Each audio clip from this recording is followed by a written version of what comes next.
उत्तराखंड को प्राकृतिक सौंदर्यता के अलावा देवों, महंतों व ऋषियों ने तपोभूमि भी माना है। इसीलिए उत्तराखंड की व्याख्या तपोभूमि व देवभूमि के रूप में भी की जाती है। दैनिक एजेंडा की इस नई पेशकश पद यात्रा देवभूमि के माध्यम से हम आपको उत्तराखंड के उन पवित्र धार्मिक व आध्यात्मिक स्थानों के बारे में बताएंगे जहां से लोगों की बहुत सी आस्थाएं जुड़ी हैं और उनकी मान्यताएं बहुत हैं। तो चलिए आज का सफर नैनीताल के नंदा देवी महोत्सव से शुरू करते हैं।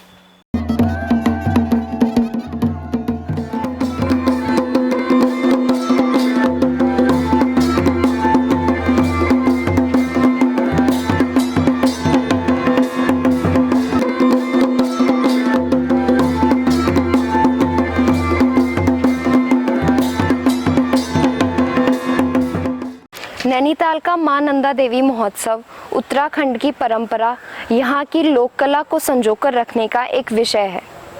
वैसे तो उत्तराखंड में बहुत से देवी देवताओं के भव्य मंदिर व पूजा स्थल स्थापित हैं और यहाँ के लोग उनकी पूजा अर्चना बड़े ही श्रद्धेय भाव से करते हैं। ऐसे ही कुमाऊं की कुलदेवी होने के कारण मां नंदा देवी को यहाँ के लोग अनन्य श्रद्धा व आस्था भाव के साथ पूजते हैं।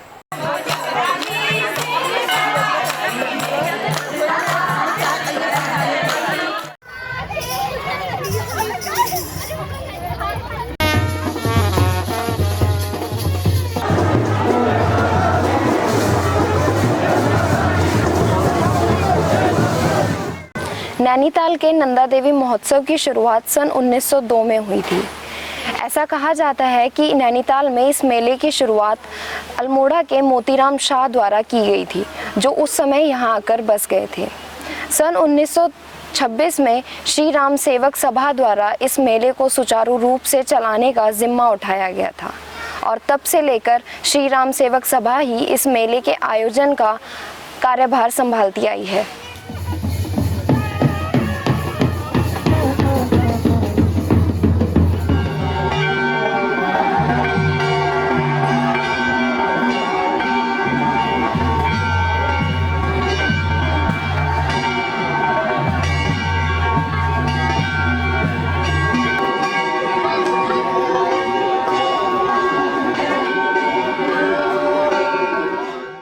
उत्तराखंड में मां नंदा देवी के बहुत से शक्तिपीठ स्थापित हैं।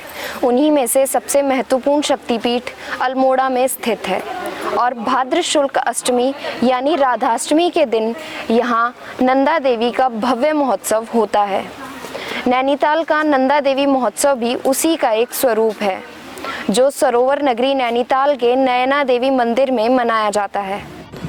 कुमाऊं में इस लोक पर्व को कुमाऊं के शासक चंदवंश के समय से मनाया जाता है।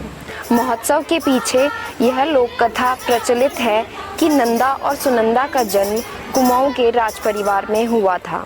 यह दोनों बहनें थीं, दोनों को देवी की तरह पूजा जाता था और उनके जन्मदिन को किसी उत्सव की तरह मनाया जाता था। एक बार यह दोनों बहनें किसी जंगल से गुजर रही थीं। जंगल में इनके पीछे एक भैंसा पड़ गया। दोनों बहनें अपनी जान बचाने के लिए केले के पेड़ के पीछे छिप गईं। जिस पेड़ के पीछे वह छिपी, उस पेड़ के पत्ते एक बकरा खा गया और भैंसे ने दोनों बहनों को मार डाला।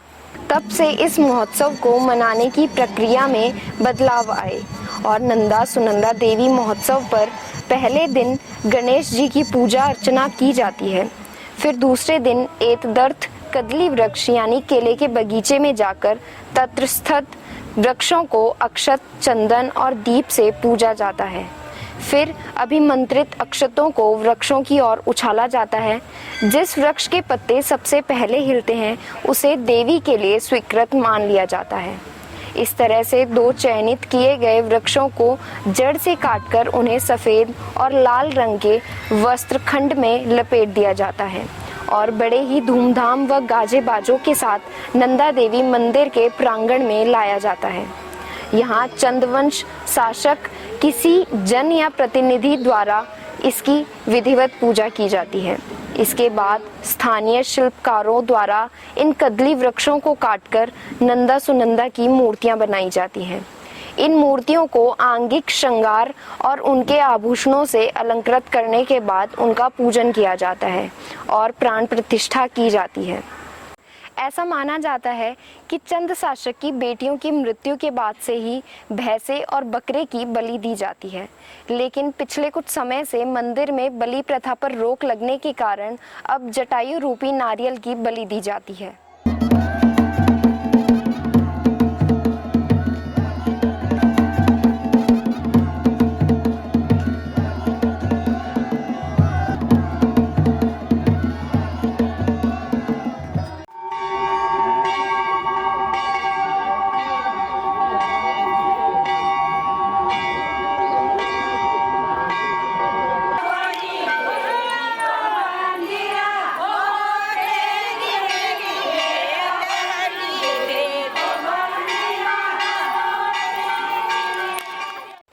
सात दिनों तक चलने वाले इस महोत्सव के दौरान लगातार पूजन अर्चन और सांस्कृतिक कार्यक्रम चलते रहते हैं। नंदा देवी को उत्तराखंड के लोग कुलदेवी मानते हैं, इसलिए नंदा देवी महोत्सव पर कोई भी श्रद्धालु मां की उपासना करने से नहीं चूकता। मां नंदा देवी के जयकारे लगाते हजारों लोग इस शोभा यात्रा में सम्मिलित होते हैं। नंदा सुनंदा की प्रतिमाओं पर अक्षत पुष्प आदि अर्पित किए जाते हैं। महोत्सव के दौरान दूर दराज से आए लोक गायक नृतक अपनी कला का प्रदर्शन करते हैं। अष्टमी के दिन मां नंदा सुनंदा देवी की कदली निर्मित मूर्तियों को डोले में रखकर परंपरागत रूप से शोभा यात्रा निकाली जाती है और शोभा यात्रा के बाद अंत में पाषाण देवी मंदिर के समीप समस्त विधि विधानों से पूजा अर्चना कर इन देवी विग्रहों को विसर्जित कर दिया जाता है और नंदा देवी महोत्सव का समापन होता है।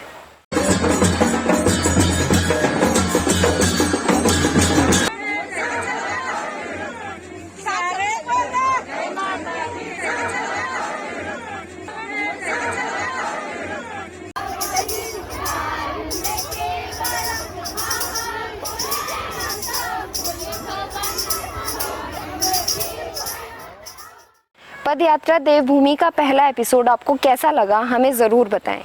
उत्तराखंड की ऐसी ही दिलचस्प जानकारियों के लिए जुड़े रहें दैनिक एजेंडा के साथ।